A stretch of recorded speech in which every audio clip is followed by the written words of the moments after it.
Şeyx Əbdül, xalq artisti, Azərbaycan Respublikasının xalq artisti Şeyx Əbdül Mahmud bəy əməliyyat olunacaq. Çox böyük hörmətlə yanaşdığım, həyatda özü olan şeyx. Allah sizə can sağlığı versin. Təbii ki, istinad edirəm Ölkə.az-a, o da bizim media istinad edib. Bu barədə sənətçi özü, yəni şeyx özü məlumat verib. O bildirib ki, mayın 25-də əməliyyata girəcək.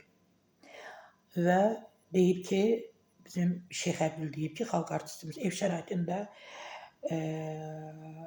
Parkinson xəstəliyindən müalicə olunur.